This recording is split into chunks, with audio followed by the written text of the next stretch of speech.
ನೀವು ಹೇಗೆ ನೋಡಿದ್ರಿ ಎಲೆಕ್ಷನ್ ಲೋಕಸಭಾ ಕರ್ನಾಟಕ ಲೋಕಸಭಾ? ಕರ್ನಾಟಕದಲ್ಲಿ ಕಾಂಗ್ರೆಸ್ಸು ಭಾಳಷ್ಟು ಗುಜರಾತಲ್ಲಿ 26ರಲ್ಲಿ 25 ಬಿಜೆಪಿ ಲೀಡು. ಭಾಳಷ್ಟು ಮಂತ್ರಿಗಳ ಮಕ್ಕಳಿಗೆ ಟಿಕೆಟ್ ಕೊಟ್ಟಿದೆ. ಅದು ಬಹುಶಃ ಈಗ 2 ಕ್ಷೇತ್ರದಲ್ಲಿ ಈಗ ನಮ್ಗೆ ಕಾಣ್ತಾ ಇದೆ ರಿಸಲ್ಟು. ಸಹಜವಾಗಿಯೇ ಅವ್ರ ಹತ್ರ ರಿಸೋರ್ಸ್ ಇರುತ್ತೆ, ಅಧಿಕಾರ ಇರುತ್ತೆ, ಅದ್ರ ಜೊತೆಗೆ ಹೆಚ್ಚು ಇಫೆಕ್ಟಿವ್ ಆಗಿ ಕೆಲಸ ಮಾಡ್ತಾರೆ, ಒಂದು ಆಸಕ್ತಿ ಬರುತ್ತೆ. ಅವ್ರ ಕುಟುಂಬದವರೇ ನಿಂತಾಗ ಚುನಾವಣೆಯಲ್ಲಿ ಹೆಚ್ಚು ಅವರು ಅಗ್ರೆಸಿವ್ ಆಗಿ ಕ್ಯಾಂಪೇನ್ ಮಾಡ್ತಾರೆ ಅನ್ನುವಂಥ ಕಾರಣಕ್ಕೆ ಬಹುಶಃ ಅದು ಎಲ್ಲೋ ಸ್ವಲ್ಪ ಕಾಂಗ್ರೆಸ್ಗೆ ಒಂದು 2-3 ಕಡೆ ವರ್ಕೌಟ್ ಆಗಿದೆ. ಅದು ಅದನ್ನು ಹೊರತುಪಡಿಸಿದ್ರೆ ಓವರ್ ಆಲ್ ಮಂಡಿ ಕ್ಷೇತ್ರದಲ್ಲಿ ಕಂಗನಾ ರಣಾವತ್ ಮುನ್ನಡೆ, ರಾಹುಲ್ ಗಾಂಧಿ ರಾಯಬರೇಲಿಯಲ್ಲಿ ಲೀಡ್. ಹೇಳಿ ಸರ್. ಕಾಂಗ್ರೆಸ್ ಕೂಡ ಸಾಕಷ್ಟು ಆಲೋಚನೆ ಮಾಡಿ ಈ ಸರ್ತ ಕ್ಯಾಂಡಿಡೇಟ್ಗಳನ್ನು ಆಯ್ಕೆ ಮಾಡಿದೆ. ಆದಾಗ್ಯೂ ಕೂಡ ಎಲ್ಲ ಒಂದು ಕಡೆ ಇದು ಲೋಕಸಭೆ ಚುನಾವಣೆ ಆದ ಕಾರಣಕ್ಕೆ ಜನರ ಒಂದು ಮೈಂಡ್ ಸೆಟ್ ಕೂಡ ಬೇರೆ ರೀತಿ ವರ್ಕ್ ಆಗುತ್ತೆ. ನಾವು ಭಾಳಷ್ಟು ಈ ಸಾರ್ವಜನಿಕರದ್ದು ಪಬ್ಲಿಕ್ ಬೈಟ್ಸ್ ಅಂತ ನಾವು ತೊಗೊಳ್ತೀವಿ ಮಾಧ್ಯಮಗಳಲ್ಲಿ, ಅದು ಮುದ್ರಣ ಮಾಧ್ಯಮ ಇರ್ಬೋದು, ಸೋಷಿಯಲ್ ಮೀಡಿಯಾ ಇರ್ಬೋದು, ಎಲೆಕ್ಟ್ರಾನಿಕ್ ಮೀಡಿಯಾ ಇರ್ಬೋದು. ಅದನ್ನು ಗಮನಿಸಿದರೆ ಜನರ ಮನಸ್ಸಲ್ಲಿ ಎಷ್ಟೋ, ನಾನು ದಾವಣಗೆರೆದೇ ಉದಾಹರಣೆ ಕೊಡೋದಾದರೆ ಅಲ್ಲಿ ಕ್ಯಾಂಡಿಡೇಟ್ ಹೆಸರೇ ಗೊತ್ತಿರಲಿಲ್ಲ ಭಾಳಷ್ಟು ಜನರಿಗೆ. GM ಸಿದ್ದೇಶ್ವರ ಫ್ಯಾಮಿಲಿ ಅವ್ರು ನಿಂತಿದ್ದಾರೆ ಸರ್, ಮಲ್ಲಣ್ಣವ್ರ ಫ್ಯಾಮಿಲಿ ನಿಂತಿದ್ದಾರೆ ಸರ್ ಅಂತ ಹಂಗೆ ಹೇಳ್ತಾರೆ ಅವರು. ಕ್ಯಾಂಡಿಡೇಟ್ ಹೆಸರು ಸಹಿತ ಗೊತ್ತಿಲ್ಲ, ಆದರೆ ಮೋದಿ ಅವ್ರ ಹೆಸರು ಗೊತ್ತಿದೆ. ಈ ಥರದ ಒಂದು ವಾತಾವರಣ ಏನಿದೆ ಇದು ಎಲ್ಲ ಒಂದು ಕಡೆ ಲೋಕಸಭೆ ಚುನಾವಣೆಯ ಕಾರಣಕ್ಕಾಗಿ ಈ ಸಾಕಷ್ಟು ಜನರಿಗೆ ಸ್ಥಳೀಯ ವಿಷಯಗಳನ್ನು ನೆಗ್ಲೆಕ್ಟ್ ಮಾಡಿ ಈ ರಾಷ್ಟ್ರೀಯ ವಿಷಯಗಳಿರ್ಬೋದು, ಇದು ಮೋದಿ ಅವರ ಚುನಾವಣೆ ಅನ್ನೋ ಕಾರಣಕ್ಕೆ ವೋಟಿಂಗ್ ಒಂದು ಪ್ಯಾಟರ್ನ್ ಚೇಂಜ್ ಆಗಿರುತ್ತೆ.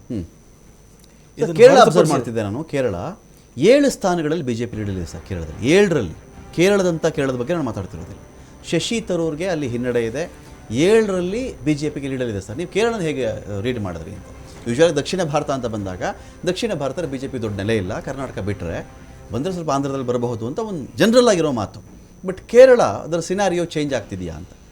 ಬಹುಶಃ ಇದು ಕೇರಳದ ಚುನಾವಣೆ ಭಾಳ ಒಂದು ಬಿಜೆಪಿ ಯಾವುದರಲ್ಲೂ ಇಲ್ಲ, ತಮಿಳುನಾಡಲ್ಲಿ ಯಾವುದರಲ್ಲೂ ಲೀಡಲ್ಲಿಲ್ಲ ಬಿಜೆಪಿ. 22ರಲ್ಲಿ DMK ಸ್ಟಾಲಿನ್. ನೋಡಿ, ತಮಿಳುನಾಡಲ್ಲಿ ಈ ಸರ್ತಿ ಒಳ್ಳೆ ಪರ್ಫಾರ್ಮೆನ್ಸ್ ಮಾಡುತ್ತೆ ಅಂತ ನಿರೀಕ್ಷೆ ಮಾಡಿದ್ವಿ. ಬಿಕಾಸ್ ಆಫ್ ಅಣ್ಣಾಮಲೈ ಸಿಂಗಂ ತುಂಬಾ ಅಗ್ರೆಸಿವ್ ಆಗಿ ಫೈಟ್ ಮಾಡಿದ್ರು, ತುಂಬಾ ಓಡಾಡಿದ್ರು. ಅವ್ರ ಭಾಷಣ ಇರಬಹುದು, ಅವ್ರು ಮಾಡಿರುವಂಥ ಎಫರ್ಟ್ ಇರ್ಬೋದು. ಆದರೆ ಅದೆಲ್ಲ ಒಂದು ಕಡೆ ಕೇರಳದಲ್ಲಿ ರಿಸಲ್ಟ್ ಕೊಟ್ಟಿದೆ. ಕೇರಳದಲ್ಲಿ ಯಾಕೆ ಇದು ಬಂತು ಅನ್ನುವಂಥದ್ದು ನಾವು ಭಾಳ ಕೇರಳ ಬಗ್ಗೆ ಒಂದು ಬೇರೆ ಒಂದು ಚಿತ್ರಣ ಇದೆ sir. The strongest RSS cadre check ಮಾಡಿದ್ರೆ ಅದಿರೋದು ಕೇರಳದಲ್ಲಿ. ಹೌದು, ಅದು ಸ್ಟ್ರಾಂಗೆಸ್ಟ್ RSS ಕೇಡರ್ ಇರೋದು ಕೇರಳದಲ್ಲಿ. ತುಂಬ ಬಲವಾಗಿದೆ ಅಲ್ಲ RSS. ಬಟ್ ಪಾರ್ಟಿ ಅಂತ ಬಂದಾಗ ಬಿಜೆಪಿಗೆ ಅದು ಲಾಭ ಆಗಿತ್ತಾ ಅಂದರೆ ಇಲ್ಲಿವರೆಗೂ ಇಲ್ಲ. ಫಸ್ಟ್ ಟೈಮು ಈ ಟ್ರೆಂಡ್ ನಾವು ನೋಡ್ತಾ ಇದ್ದೀವಿ. ಇದ್ರ ಜೊತೆಗೆ ಎಲ್ಲ ಒಂದು ಕಡೆ ಈ ಎಡಪಕ್ಷಗಳು ಇಡೀ ದೇಶದಲ್ಲೇ ಒಂದು ಕಡೆ ಸೈಡ್ ಲೈನ್ ಆಗ್ತಾ ಇರುವಂಥದ್ದು.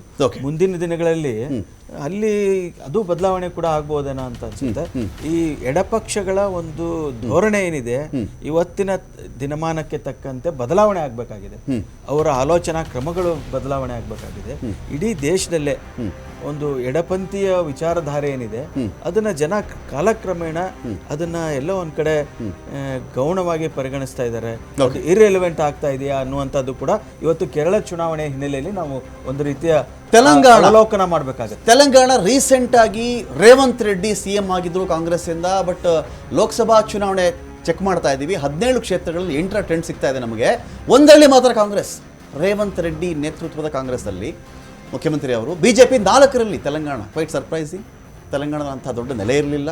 ಲೋಕಸಭಾ ಕ್ಷೇತ್ರ ಅಂತ ಬಂದಾಗ ಅಗೇನ್ ಇಲ್ಲಿ ಮೋದಿನೇ ಮ್ಯಾಟ್ರ್ ಆದ್ರ. ಇನ್ನು BRSಗೆ 3 ಸೀಟ್ ಇದೆ, ಇತರರಿಗೆ ಯಾವುದೇ ಇಲ್ಲ. ಇಲ್ಲಿ ನಾನು ರತನ್ ಕೇಳೋದಾದರೆ ತೆಲಂಗಾಣ ಮತ್ತು ಕೇರಳ ಈಗ ನಮಗೆ ದಕ್ಷಿಣ ಭಾರತದಲ್ಲಿ ಬಿಜೆಪಿಗೆ ನೆಲೆ ಇಲ್ಲ. ಕರ್ನಾಟಕ ಬಿಟ್ಟರೆ ಕರ್ನಾಟಕನೇ ಹೆಬ್ಬಾಗಿಲು ತೆಗೆದಿದ್ದು, ಇದೆಲ್ಲ ಮಾತಿತ್ತು. ಕೇರಳದ ಬಗ್ಗೆ ನಾನು ಮಾತಾಡಿದೆ. ತಮಿಳುನಾಡು ಈಗ ಕೇರಳ ಕಂಪೇರ್ ಮಾಡಿಕೊಂಡಾಗ ತಮಿಳುನಾಡಲ್ಲಿ ಆಗಲೇ ಹನುಮೇಶ್ ಅವ್ರು ಹೇಳ್ತಿದ್ರು ತಮಿಳುನಾಡು ಏನೋ ಬೆಟರ್ ಆಗುತ್ತೆ ಅಂತ. ನಾನು ಕನ್ಕ್ಲೂಷನ್ಗೆ ಬರ್ತಾ ಇಲ್ಲ. ಬಿಗಿನಿಂಗ್ ಟ್ರೆಂಡ್ ಬಗ್ಗೆ ಮಾತ್ರ ಮಾತಾಡ್ತೀನಿ. ಎಲ್ಲೂ ಇಲ್ಲ ಬಿಜೆಪಿ, ಯಾವುದರಲ್ಲೂ ಲೀಡಲ್ಲಿಲ್ಲ. ಅದು ADMK ಲೀಡಲ್ಲಿಲ್ಲ, ಬಿಜೆಪಿ ಲೀಡಲ್ಲಿಲ್ಲ. ಅಲ್ಲಿರೋದು DMK solid 24. ಯಾರೊಬ್ಬರಿಗೂ ಬೇರೆ ಒಂದು ಸ್ಥಾನವೇ ಲೀಡಲ್ಲಿ ಇಲ್ಲ. ಏನಿದು ರಮಕಾಂತ್ ಅವರು ಏನಂತ ಹೇಳಿದರೆ, ಇವಾಗ ಯಾವುದನ್ನು ನಾವು ಪ್ರೆಡಿಕ್ಟ್ ಮಾಡಿ ಕೆಲಸ ಮಾಡುವಾಗ ನಾವು ಅಥವಾ ಸಂಘಟನೆ ಮಾಡುವಾಗ ಇದೇ ರಿಸಲ್ಟ್ ಬರುತ್ತೆ ಅಂತ ಪ್ರೆಡಿಕ್ಟ್ ಮಾಡಿ ಕೆಲಸ ಮಾಡೋಕ್ಕಾಗಲ್ಲ. ಆದರೆ ನಮ್ಮ ಪಕ್ಷದ DNA ಯಲ್ಲಿ ಒಂದಿದೆ, ಅಂದರೆ 24 hours ನಾವು ಪರಿಶ್ರಮ ಪಡಬೇಕು ಅನ್ನುವಂಥದ್ದೊಂದು ಇದೆ.